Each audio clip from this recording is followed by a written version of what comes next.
Welcome back to ASD, A New Perspective, the podcast show where we help you understand what is going on in the mind of your child.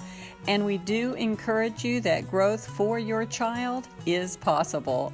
I'm Kat Lee, and speaking of growth, today I visit with Dr. Gutstein about the key to RDI, your child and growth.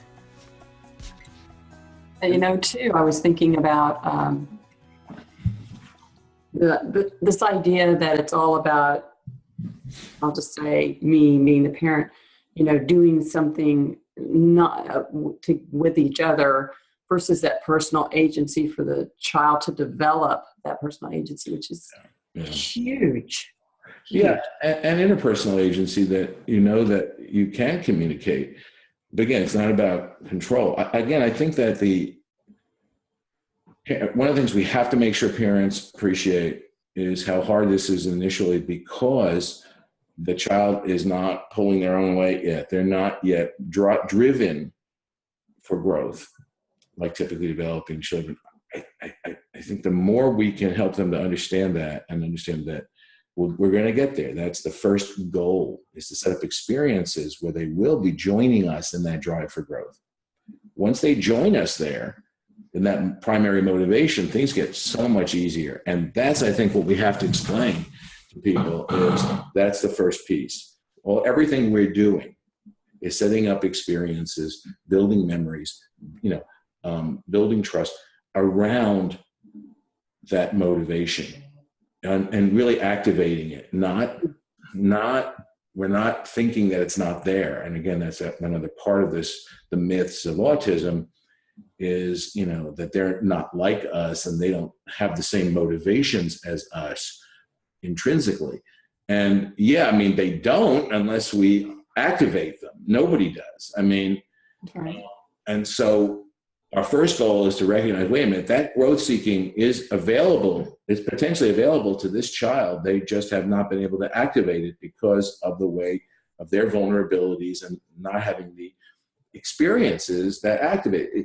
These things, when you're, and I think that developmental psychologists are very good, or scientists are very good at saying, at birth, children are not necessarily growth seeking, they're homeostasis seeking, and so are parents, and you're trying to establish regularity and comfort and safety and soothing, and that growth seeking gradually becomes activated, especially, and that by the end of the year, it's fully in place and it's, going wild. And it was in there. It was one of those things that, as a human being, we have built in, but it has to get activated. It's not something you have at birth. So everything that's innate is not activated at birth, good and bad, which is why you don't have diabetes at birth, even though it's genetic. Type 1 diabetes. Type 1 diabetes is not something that the environment causes. Type 2 is. Type 1 is like we used to call it juvenile diabetes, is something that you're born with. It's a genetic thing, but it gets triggered by something. That's the negative side. Positive side is growth seeking. If you think about it, challenge seeking, which is the extension, is not something that you see at birth, but it gets triggered. It's available. So if the right experiences, the right combination of experiences activate it. And, and I think that's one of the things, one of our cardinal premises in autism is that it's not getting activated. The child's vulnerabilities are preventing those experiences from happening, for them to have those experiences. Their brain is not activating it. Our job, the first thing we're working on and we're teaching parents, is to focus on that and that alone. And everything else around what we're teaching today is all about that. And I think we have to keep that in mind, don't we? And that's what I'm saying, is that anything that's in those objectives now that seems to be superfluous to that, we should put someplace later based on our experiences, because I don't want to distract them from that.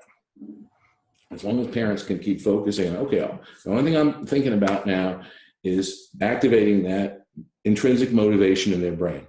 It's there, it's available.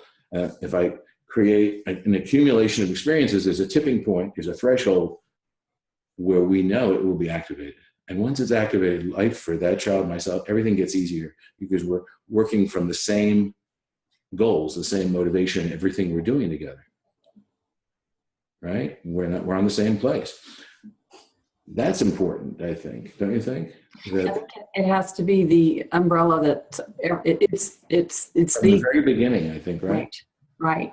The very first thing we talk about. I mean, it has to be the thing, and everything else comes. But if it's not there, all these other things kind of come in. And once it's there, we can do all kinds of amazing things. You know, at that point, they are an apprentice. I mean, that's what our initial apprenticeship is that we're both, when we're together, our engagements, we're both implicitly, we don't have to worry about it. We're both focused on growth seeking.